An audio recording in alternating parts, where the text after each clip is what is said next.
Hello everyone, welcome to Advanced SEO Tutorials.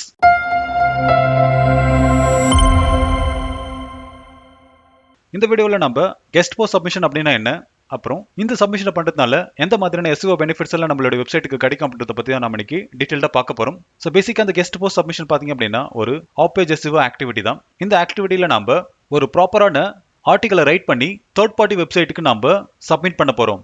ஆன்லைன்ல நிறைய high authority domains guest போஸ்டிங்கை வந்து accept பண்றாங்க. ஆனா அவங்க எல்லா டாபிக்லையும் அக்செப்ட் பண்ணுவாங்களா அப்படின்னா கண்டிப்பா இல்ல. ஸ்பெசிஃபிக்கா அவங்களுடைய டொமைன் எந்த சர்வீசஸ்க்கு ரிலேட்டடா இருக்கோ அந்த சர்வீஸ் ரிலேட்டட் ஆர்டிகலை மட்டும்தான் அவங்க அக்செப்ட் பண்ணுவாங்க. ஸோ அதை கிளியராகவும் அவங்களோட வெப்சைட்ல மென்ஷன் பண்ணிருப்பாங்க. ஸோ உங்களுடைய சர்வீசஸும் நீங்க சப்மிட் பண்ண போற வெப்சைட்டோட சர்வீசஸும் சேமா இருக்கு அப்படின்ற பட்சத்துல நீங்க உங்களோட ஆர்டிகலை ரைட் பண்ணி அவங்களுக்கு நீங்க சென்ட் பண்ணலாம். இதனால ஹை குவாலிட்டி பேக்லிங்ஸ் உங்களுடைய வெப்சைட்டுக்கு கிடைக்கும். ரெலவெண்டான டிராஃபிக் அவங்களுடைய வெப்சைட்ல இருந்து உங்களுடைய வெப்சைட்டுக்கு கண்டினியூஸா வந்துட்டே இருக்கும்.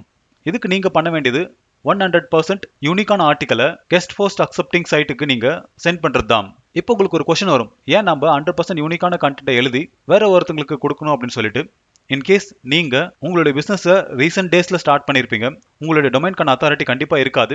ஈவன் நீங்க எந்த ஒரு போஸ்ட் போட்டாலும் சர்ச் இன்ஜின்ல சீக்கிரமா ரேங்க் ஆகாது. ஸோ அந்த மாதிரியான சுச்சுவேஷன்ல உங்களுடைய வெப்சைட்டுக்கு நீங்க டிராஃபிக் கொண்டு வந்தே ஆகணும். ஸோ அதை பேலன்ஸ் பண்ண தான் நம்ம உங்க பிசினஸ்க்கு ரிலேட்டடான ஹை அத்தாரிட்டி இருக்கிற டொமைன் ஓனர்ஸ்க்கு நம்மளுடைய ஆர்டிகலை சென்ட் பண்ணி அவங்களுடைய வெப்சைட்ல இருந்து ஒரு பேக்லிங்கை நம்ம கிரியேட் பண்றோம். அவங்களுடைய டொமைன் ஹை அத்தாரிட்டி இருக்கிறதுனால நீங்க சப்மிட் பண்ற ஆர்டிகல் ஈஸியாவே சர்ச் இன்ஜின்ல ரேங்க் ஆயிடும். இதனால அங்கிருந்து உங்களுடைய வெப்சைட்டுக்கு டிராஃபிக் வரதுக்கு நிறைய சான்சஸ் இருக்கு. ஸோ அப்படி வர்ற ஒவ்வொரு டிராஃபிக்குமே உங்களுடைய சர்வீசஸ்க்கான ரைட் ஆடியன்ஸா இருப்பாங்க. ஈவன் இதை பண்றதுனால அதர் பெனிஃபிட்ஸும் இருக்கு. ஸோ அதை பத்தியும் நம்ம பார்ப்போம். ஸோ ஃபர்ஸ்ட் நம்மளுக்கு ஹை குவாலிட்டி பேக்லிங்க் நம்மளுடைய வெப்சைட்டுக்கு கிடைக்கும். அப்புறம் ரெலவெண்டான டிராஃபிக் நம்மளுடைய வெப்சைட்டுக்கு கண்டினியூஸா வந்துட்டு இருக்கும். அப்புறம் ஹை அத்தாரிட்டி இருக்கிற டொமைன்ல நம்மளுடைய வெப்சைட் பாயிண்ட் ஆயிருக்கிறதுனால நம்மளுடைய டொமைன் அத்தாரிட்டி ஒவ்வொரு பீரியட்ல இன்க்ரீஸ் ஆகிட்டே போகும். இதனால உங்களுடைய டொமைனுக்கான வெப்சைட் ரேங்கிங்கும் சர்ச் இன்ஜின்ல இம்ப்ரூவ் ஆகிட்டே இருக்கும். அப்புறம் உங்களுடைய பிராண்ட்கான ஆன்லைன் விசிபிலிட்டி வந்து இம்ப்ரூவ் ஆகும். இதுல உங்களுக்கு டூ ஃபாலோ கிடைக்குதா நோ ஃபாலோ கிடைக்குதான்றது அந்தந்த வெப்சைட் ஓனர் தான் டிசைட் பண்ணுவாங்க. இது அவங்களுடைய கைட்லைன்ஸ்ல கொடுத்துருப்பாங்க. அதை ஒரு டைம் ப்ராப்பரா நீங்க செக் பண்ணிட்டு உங்களோட ஆர்டிகலை நீங்க அவங்களுக்கு சப்மிட் பண்ணணும். சரி வாங்க இப்போ எப்படி இந்த கெஸ்ட் போஸ்ட் அக்செப்டிங் சைட்டை கண்டுபிடிக்கிறதுன்னு சொல்லிட்டு பார்ப்போம். இதை நம்ம கூகுள் சர்ச் இன்ஜின்ல நம்மளால ஃபைண்ட் பண்ண முடியும். ஸோ இங்க கொடுத்துருக்கிற பேராமீட்டரை நீங்க சர்ச் இன்ஜின்ல நீங்க தேடும் போது உங்களால ஈஸியா யாரெல்லாம் உங்களுடைய டாபிக்ல கெஸ்ட் போஸ்ட் அக்செப்ட் பண்றாங்களோ அவங்க வெப்சைட்டை ஈஸியா உங்களால ஃபைண்ட் பண்ண முடியும். ஸோ எக்ஸாம்பிளுக்கு இந்த இடத்துல நான் கொடுத்துருக்கேன் பாருங்க, keyword plus intitle write for us அப்படின்னு கொடுத்து வச்சிருக்கேன். அப்புறம் கெஸ்ட் பிளாகிங், அப்புறம் சப்மிட் கெஸ்ட் போஸ்ட், இந்த மாதிரியான பேராமீட்டரை நீங்க உங்களுடைய பிரைமரி கீவேர்டை போட்டு நீங்க தேட வேண்டியிருக்கும். எக்ஸாம்பிளுக்கு நான் digital marketing intitle write for us அப்படின்னு கொடுத்து வச்சிருக்கேன். ஸோ இந்த பேராமீட்டரை நான் எக்ஸாக்டா கூகுள் சர்ச்ல தேடுறேன். பாத்தீங்க அப்படின்னா நிறைய வெப்சைட் வந்து இங்க லிஸ்ட் ஆயிருக்கு. ஃபார் எக்ஸாம்பிளுக்கு இங்க write for us digital marketing அப்படின்ற ஒரு டைட்டில் இருக்கு. அதே மாதிரி write for us digital marketing, அப்புறம் outreachmonks.comல write for us SEO and web design அப்படின்றத கொடுத்துருக்காங்க. அப்புறம் கீழே write for us SEO, SEM, PPC, digital marketing, இந்த டாபிக் எல்லாமே பார்த்தீங்க அப்படின்னா bizglide.in அப்படின்ற வெப்சைட் வந்து அக்செப்ட் பண்றாங்க. அடுத்து digitalmonk.orgல digital marketing write for us அப்படின்னு கொடுத்துருக்காங்க. ஸோ இந்த மாதிரி அவங்க கொடுத்துருக்காங்க அப்படின்னா அப்போ கண்டிப்பாக அவங்க டிஜிட்டல் மார்க்கெட்டிங் டாப்பிக்ல இருக்கிற எல்லா ஆர்டிகளுமே அவங்க அக்செப்ட் பண்ணுவாங்க. ஸோ எக்ஸாம்பிளுக்கு நான் ஒரு சில வெப்சைட்ஸ்லாம் ஓப்பன் பண்ணி வச்சிருக்கேன். இந்த வெப்சைட் பார்த்தீங்க அப்படின்னா digitalskipper.com, இதில் ரைட் ஃபார் அஸ் அப்படின்னு ஒரு பேஜ் கிரியேட் பண்ணி வச்சிருக்காங்க. இதுல அவங்க எந்த மாதிரியான ஆர்டிகல்ஸ் இவங்க அக்செப்ட் பண்ணுவாங்க அப்படின்ற ஒரு கம்ப்ளீட் கைட்லைன்ஸை கொடுத்துருப்பாங்க. ஸோ இதை நீங்க கம்ப்ளீட்டா ஒரு டைம் கோ த்ரூ பண்ண வேண்டியிருக்கும். ஸோ இந்த இடத்துல அவங்களுடைய வெப்சைட் விசிட்டர்ஸ் எவ்வளவு வராங்க பர் மந்த் அப்படின்றது இங்க கொடுத்துருக்காங்க. 7,000+ ஆர்கானிக் விசிட்டர்ஸ் வந்து பர் மந்த்க்கு அவங்களுக்கு வராங்க. அப்புறம் அவங்களுடைய டொமைனுக்கான அத்தாரிட்டி என்ன அதையும் கொடுத்துருக்காங்க. அப்புறம் இவங்க அக்செப்ட் பண்ற ஆர்டிகலுக்கு இவங்க டூ ஃபாலோ பேக்லிங்ஸ் தான் கொடுக்குறாங்க. அப்புறம் ஆர்டிகளோட லென்த் பார்த்தீங்க அப்படின்னா 2500 வேர்ட்ஸ்க்கு மேலே இருக்கணும் அப்படின்னு சொல்லி கொடுத்துருக்காங்க. ஸோ அதுக்கு கீழே கொடுத்தாங்க அப்படின்னா ஆட்டோமேட்டிக்காவே ரிஜெக்ட் பண்ணிடுவோம் அப்படின்னு சொல்லி கொடுத்துருக்காங்க.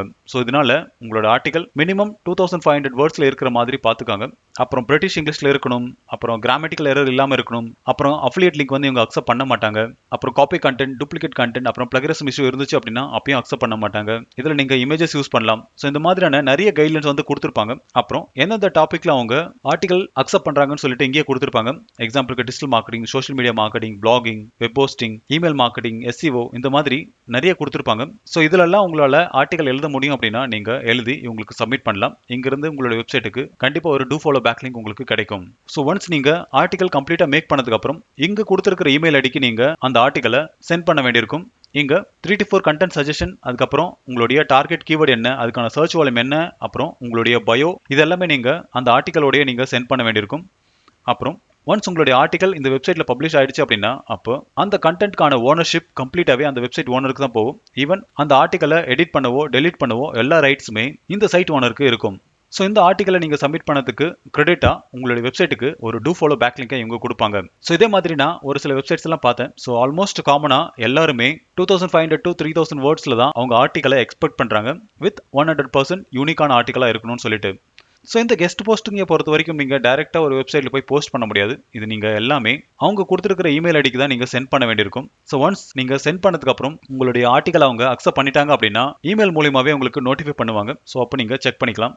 அப்புறம் digitalmock.orgல பார்த்தீங்க அப்படின்னா கண்டென்ட் மினிமம் 3000 வேர்ட்ஸ் அவங்க எக்ஸ்பெக்ட் பண்ணுறாங்க. அப்புறம் டூ ஃபாலோ லிங்கை வந்து அவங்க கொடுக்குறாங்க. அப்புறம் பிளகரிசம் கண்டென்ட் வந்து அக்செப்ட் பண்ண மாட்டாங்க. ஸோ இது வந்து மோஸ்ட் காமனாக எல்லா கெஸ்ட் போஸ்ட் அக்செப்டிங் வெப்சைட்டும் இதை கொடுத்துருப்பாங்க. ஸோ சப்மிட் பண்ணுறதுக்கு முன்னாடி கண்டிப்பாக நீங்கள் இது ஒரு டைம் ஃபுல்லாக செக் பண்ணிவிட்டு அதுக்கு தகுந்த மாதிரி உங்களுடைய ஆர்டிகலை ரைட் பண்ணி சென்ட் பண்ணுங்கள். ஸோ இப்போ உங்களுக்கு கெஸ்ட் போஸ்ட் சப்மிஷன் அப்படின்னா என்ன, அது ஏன் இம்பார்ட்டன்ட் அப்படின்றது உங்களுக்கு புரிஞ்சிருக்கும். இன்கேஸ் இதில் ஏதாச்சும் டவுட் இருந்துச்சு அப்படின்னா கமெண்ட் செக்ஷனில் கமெண்ட் பண்ணுங்கள். அதுக்கான சொல்யூஷன் கண்டிப்பாக நான் உங்களுக்கு தரேன். இன்னும் நீங்கள் என்னோட சேனல் சப்ஸ்கிரைப் பண்ணல அப்படின்னா சப்ஸ்கிரைப் பண்ணிக்காங்க. அப்போ தான் அடுத்து போகிற வீடியோஸ் எல்லாமே உங்களுக்கு சீக்கிரமாக ரீச் ஆகும். தேங்க்யூ ஃபார் வாட்சிங் and have a good day.